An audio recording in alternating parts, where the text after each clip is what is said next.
बिस्मिल्लाहिर्रहमानिर्रहीम। इंशाल्लाह आज की क्लास में हम क्लास 6 मैथमेटिक्स के तमाम रिव्यू एक्सरसाइज को यहाँ पर डिस्कस करेंगे। जिस तरह इससे पहले हम क्लास 4 और क्लास 5 मैथ्स के तमाम रिव्यू एक्सरसाइज को डिस्कस कर चुके हैं, उसी सिलसिले में ये तीसरी वीडियो है। इसमें टोटल 11 यूनिट्स है।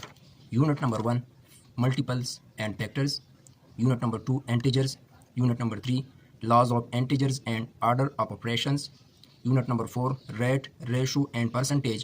Unit number 5 sets.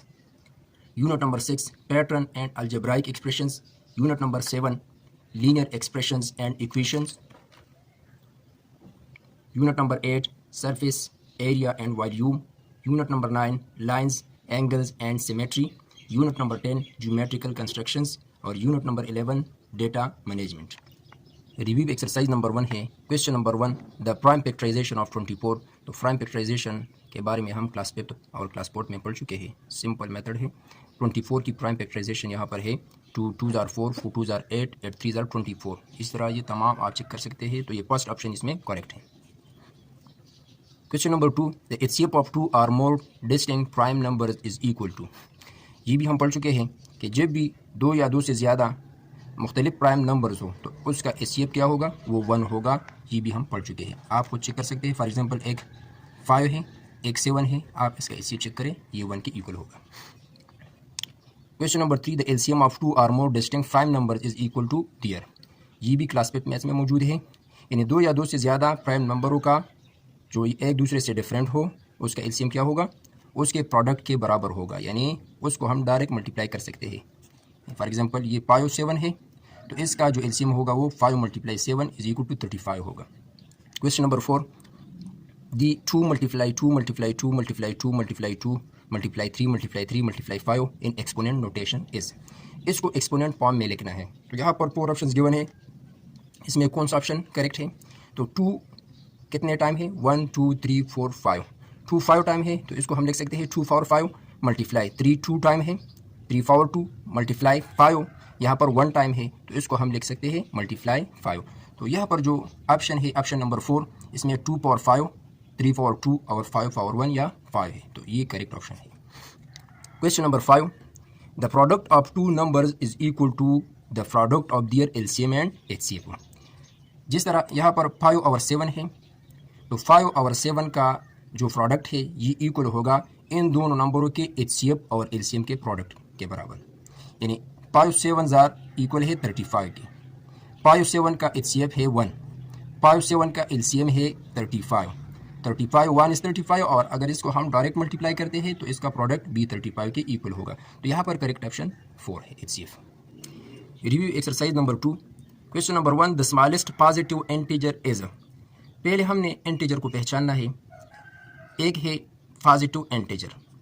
Positive integer में +1 ये सबसे स्मॉलेस्ट है, +2 +3 अप टू सो ऑन।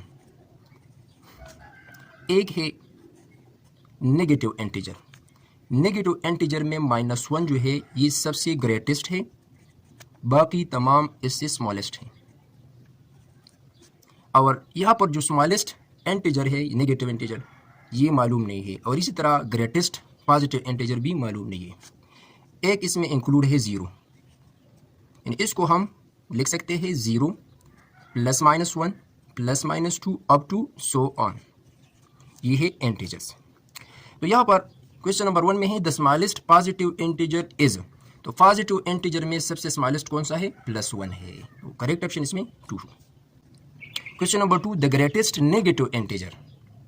तो यहाँ पर -1 जो है ये ग्रेटेस्ट नेगेटिव इंटीजर है, यानी सबसे बड़ा है। इसमें ऑप्शन 3 इसमें करेक्ट है। Question number 3 the absolute value of -16। इस टाइप के क्वेश्चन तकरीबन तमाम पेपर्स में आ चुके हैं एब्सोल्यूट वाले। तो -16 या +16, -16 या +16 इसका एब्सोल्यूट होगा, यानी एब्सोल्यूट वैल्यू होगी +16। तो इसमें करेक्ट ऑप्शन 2 है। Review exercise number 3 question number 1 the smallest positive integer is +1। Review exercise number 2 में ये हम पढ़ चुके हैं। Question number 2 the greatest negative integer is -1। Question number 3 the greatest positive integer is not determine. ये हमें मालूम नहीं कि पॉजिटिव इंटीजर में ग्रेटेस्ट कौन सा है। Question number 4, the absolute value of -16 is +16। Question number 5 है the product of two integers with opposite sign is. यानी टू इंटीजर का जो प्रोडक्ट होगा वो क्या होगा, अगर उसके साइन अपोजिट हो तो उसका साइन हमेशा के लिए ये नेगेटिव होगा। Question number 6, what must be added to -135 to get -142। यानी इस नंबर के साथ क्या ऐड करें कि ये नंबर हमें मिल जाए। तो इस टाइप के क्वेश्चन में हमने क्या करना है, यहाँ पर एडेड है तो हमने इस नंबर को इस नंबर से सब्ट्रैक्ट करना होगा। -142 माइनस -135, -142 माइनस और -135 को यहाँ पर लिखें, माइनस माइनस प्लस, इन दोनों का जो डिफरेंस है वो है -7, तो इसमें करेक्ट ऑप्शन 1 है। Question number 7, additive inverse of 6 का एडिटिव इनवर्स क्या होगा, -6 होगा। Question number 8, the value of 4 multiplied by -5 multiplied by -2 is. यहाँ पर 3 नंबर्स गिवन है, फर्स्ट नंबर पॉजिटिव है, सेकंड और थर्ड नंबर नेगेटिव है। तो इन दोनों नंबरों की प्रोडक्ट ये पॉजिटिव होगी और यहाँ पर ये पॉजिटिव है, तो तीनों का जो प्रोडक्ट होगा वो पॉजिटिव नंबर होगा। 4 5 आर 20, 22 आर 40, करेक्ट ऑप्शन इसमें 3 है। Question number 9, multiplicative inverse of -100 का मल्टीप्लिकेटिव इनवर्स क्या होगा, -1 और 100। जब भी हम -100 को -1 और 100 के साथ मल्टीप्लाई करते हैं तो इसका प्रोडक्ट 1 की इक्वल होता है और 1 मल्टीप्लिकेटिव आइडेंटिटी है। Question number 10, dash is a phrase that includes number, brackets and operators together to show the value of something in mathematical form. तो इसको हम कहते हैं expression.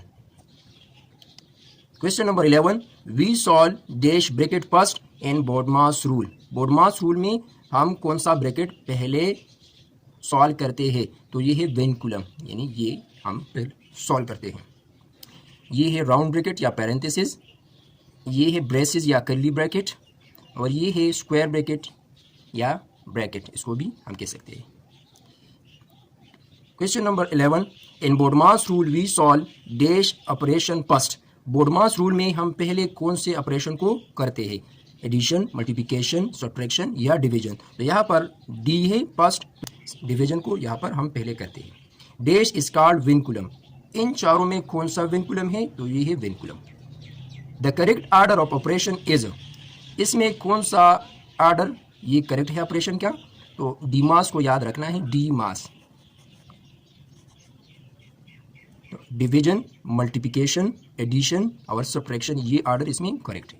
Review exercise number 4, question number 1, when we compare 2 or more than 2 quantities of the same kind then that comparison is called ratio।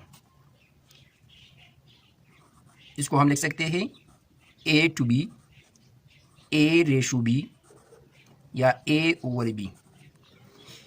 Question number 2, the value of one quantity in unit rate is always 1।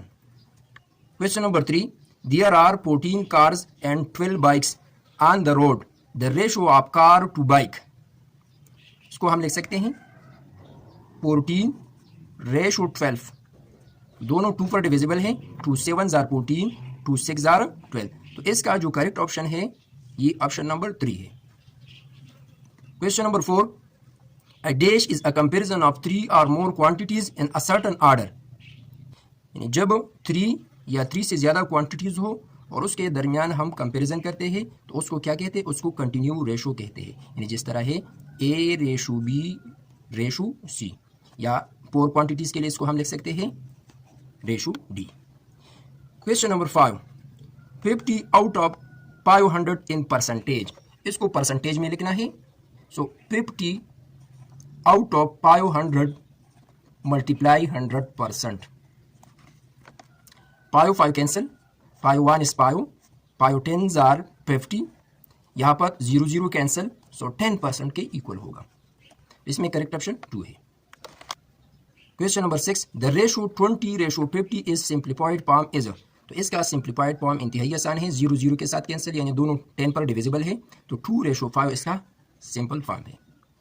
Question number 7, The rate of 1 week wages of rupees 4200. The rate of 1 day wages. 1 week 4200. 1 day wage क्या होगा?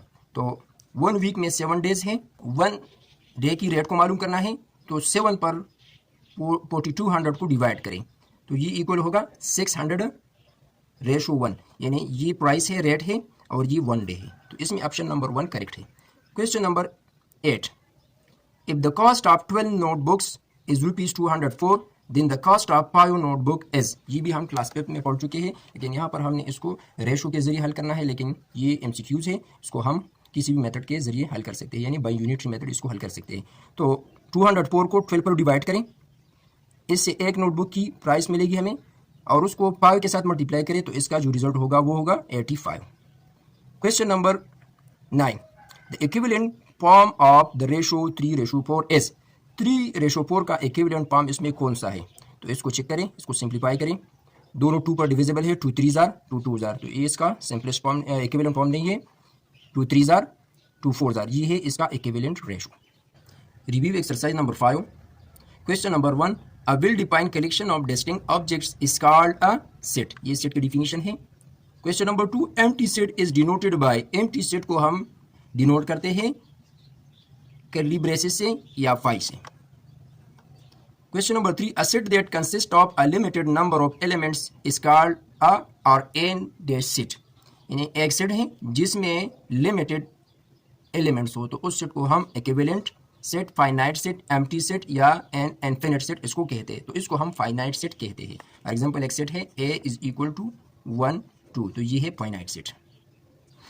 Question number 4, the cardinality of set M is equal to 5 10 15 20 25। तो cardinal number को हमने पहचानना है, वो number जो किसी डेटा में जो कलेक्शन है उसमें जो तादाद है ऑब्जर्वेशंस की, आइटम्स की, उसको रिप्रेजेंट करने के लिए जो हम नंबर यूज करते हैं उसको हम कार्डिनल नंबर कहते हैं। तो इसका मतलब यहाँ पर यह है कि इस गिवन सेट में कितने नंबर्स हैं, 1 2 3 4 5, तो इसकी जो कार्डिनलिटी है वो है 5।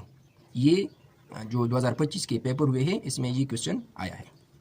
Question number 5, elements of a set are denoted by the symbol. For example एक सेट है 1 2, तो इसमें जो एलिमेंट 1 है या 2 है तो इसको हम रिप्रेजेंट करते हैं इस सिंबल से, 2 बिलोंग टू 1 2, इसमें करेक्ट ऑप्शन 2 है। Review exercise number 6।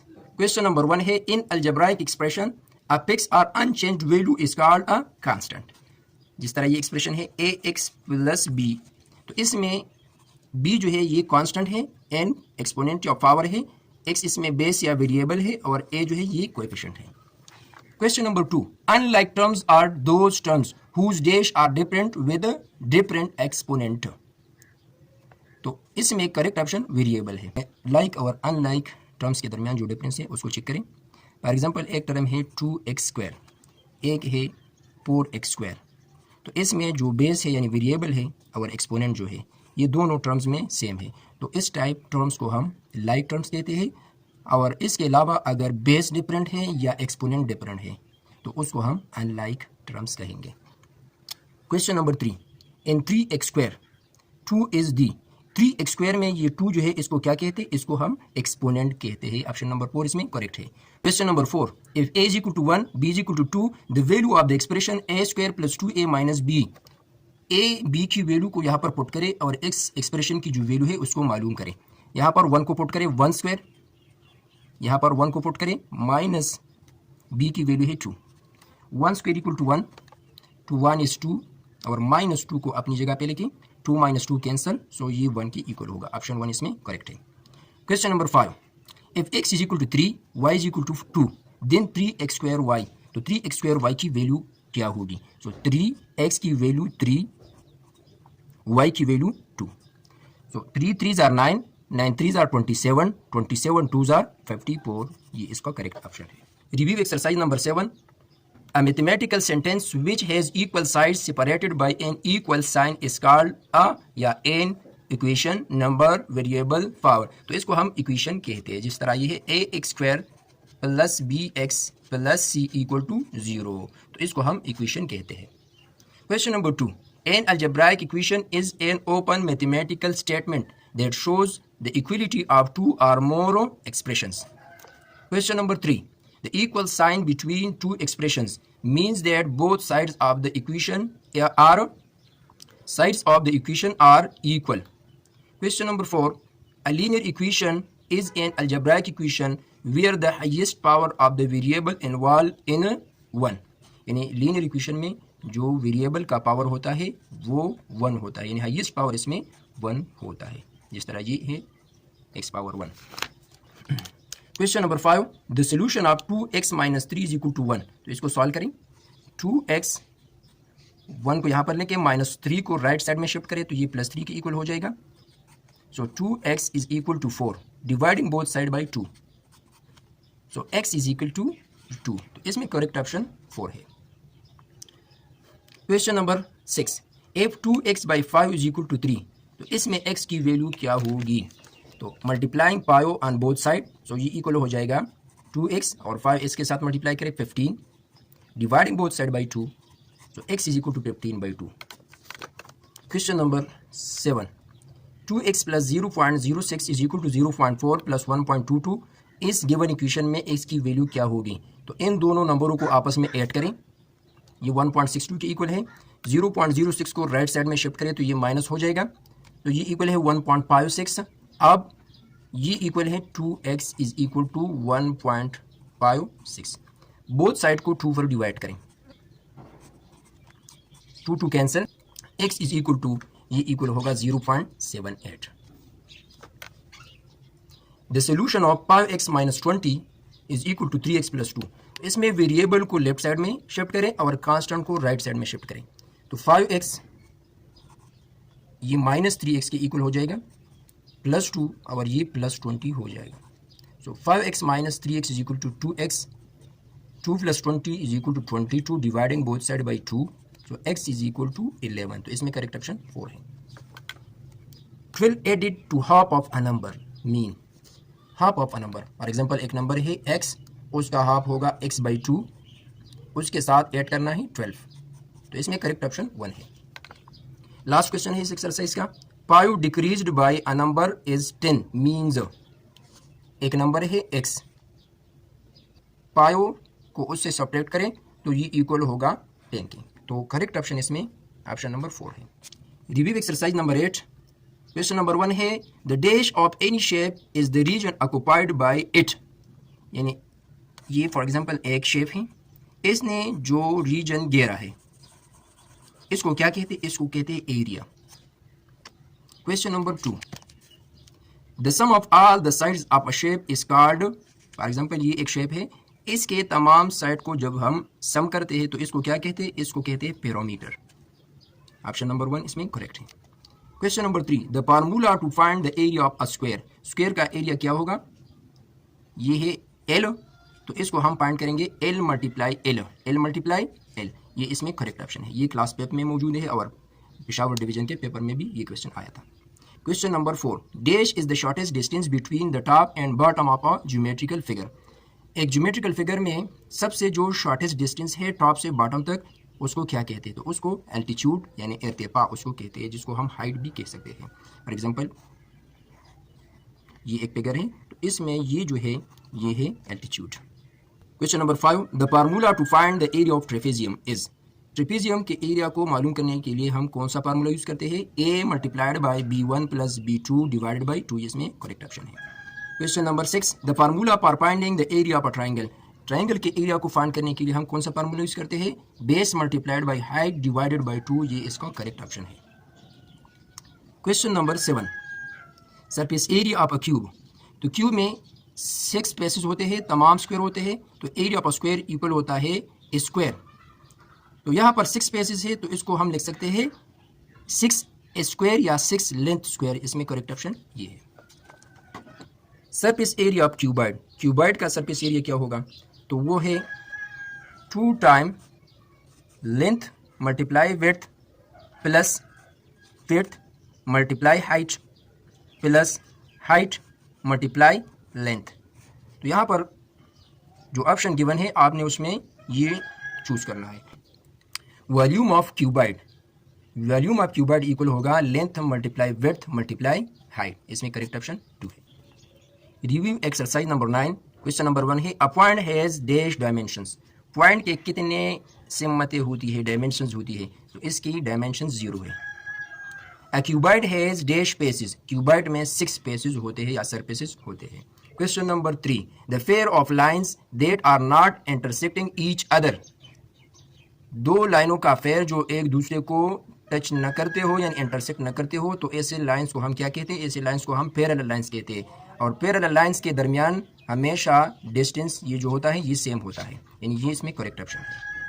Question number 4 है, if a line passes through 2 और more given lines at different points it is called. For example ये 2 लाइंस है, ये 3 भी हो सकते हैं, 4 भी हो सकते हैं। अगर इससे एक लाइन डिफरेंट पॉइंट पर ये पास हो जाए तो इस लाइन को हम क्या कहते हैं? इस लाइन को हम ट्रांसवर्सल लाइन कहते हैं। Question number 5, the interior angles are इस गिवन फिगर में इंटीरियर एंगल्स कौन से हैं? तो इसमें है एंगल 3, एंगल 4, एंगल 5, एंगल 6। तो करेक्ट ऑप्शन इसमें है एंगल 3, एंगल 4, एंगल 5, एंगल 6, यानी ऑप्शन नंबर 2 इसमें करेक्ट है।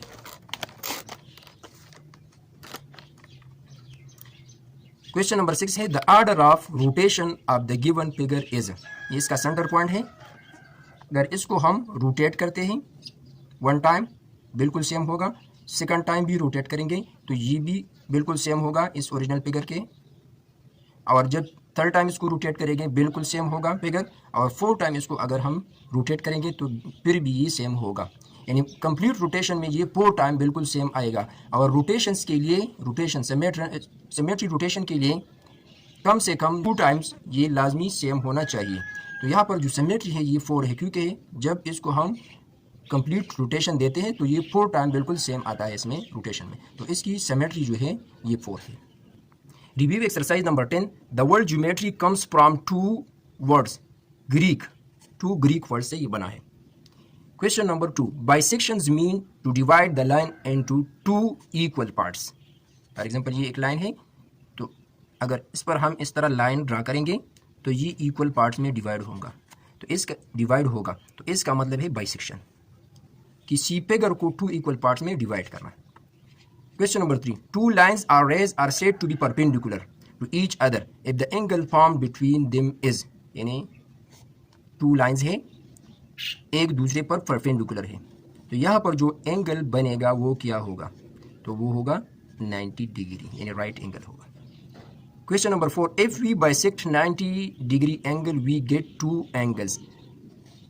ये 90 डिग्री एंगल है, अगर इसको हम बाइसेक्ट करते हैं तो ये इक्वल होगा 2 एंगल्स, यानी 45 डिग्री के 2 एंगल इससे बनेंगे। यानी 90 डिग्री को अगर हम 2 से डिवाइड करेंगे तो ये 45 डिग्री के इक्वल होगा। तो यहाँ पर करेक्ट ऑप्शन इसमें 45 डिग्री है। Review exercise number 11, question number 1 है, the information on the basis of which these graphs are drawn is called. यानी ग्राफ्स जब भी हम ड्रा करते हैं तो उसमें हम डेटा को शो करते हैं। यहाँ पर जो इंफॉर्मेशन है इसको हम क्या कहते हैं? इसको हम डेटा कहते हैं, जिसको हम ग्राफ में शो करते हैं। Question number 2, 2 or more related categories of a data are represented in a multiple bar graph. Question number 3, the sum of a central angles of a pie graph must be equal to। Pi graph को हम circular graph भी कहते हैं, तो इसका जो central angle होगा वो 360 डिग्री के इक्वल होगा। Question number 4, which of these shows discrete data. Discrete data किसको कहते हैं? जिस तरह ये डेटा है 1 2 3 4, यानी जंपिंग डेटा को हम डिस्क्रीट डेटा कहते हैं। और एक होता है कंटिन्यूस डेटा। कंटिन्यूस डेटा में 1 2 के दरमियान जितने भी नंबर होते हैं वो भी इंक्लूड होते हैं। तो यहाँ पर करेक्ट ऑप्शन है the number of rooms in a hotel. Question number 5, the mode of the data. इस गिवन डेटा में मोड कौन सा है, यानी इस गिवन डेटा का मोड क्या है? तो मोड हम डेटा के फ्रीक्वेंट वैल्यू को कहते हैं, यानी most frequent value is called mode. तो इसमें 13 जो है वो 3 टाइम्स है, तो इस गिवन डेटा का जो मोड है वो 13 होगा। क्वेश्चन नंबर 6 है, the median of the data 23 23 23 23 45 45 56 67 73 89 is. इस गिवन डेटा का मीडियन क्या होगा, वस्तानिया क्या होगा? तो इसको पहले हमने लिखना है असेंडिंग ऑर्डर या डिसेंडिंग ऑर्डर में, उसके बाद हमने मीडियन को चूज करना है या मालूम करना है। लेकिन ये गिवन डेटा जो है ये पहले से असेंडिंग ऑर्डर में गिवन है, तो यहाँ पर हमने काउंट करना है कि ये कितने नंबर है, यानी 1 2 3 4 5 6 7 8 9 10, ये 10 नंबर्स है, यानी डेटा जो है ये इवन है। जब इवन डेटा गिवन होगा तो हमने मिडल वाले जो टू टर्म्स हैं उसको ऐड करना है और उसको 2 पर डिवाइड करना है, तो वो होगा इसका मीडियन। अगर डेटा ऑड है तो मिड वैल्यू है उसको हम मीडियन कहेंगे। तो यहाँ पर मिडल के जो 2 वैल्यूज हैं उसको आपस में ऐड करना है। इसको काउंट करें 1 2 3 4, 1 2 3 4, यानी मिडल में 45 45 है, तो 45 45 को ऐड करें और इसको 2 पर डिवाइड करें, तो 90 divided by 2 is equal to 45। तो इसमें करेक्ट ऑप्शन 3 है। तो आज की क्लास में हमने क्लास 6 मैथ्स के तमाम रिव्यू एक्सरसाइज को यहाँ पर डिस्कस किया। इंशाल्लाह नेक्स्ट क्लास में हम क्लास 7 मैथ्स के तमाम रिव्यू एक्सरसाइज को डिस्कस करेंगे। अल्लाह हाफिज़।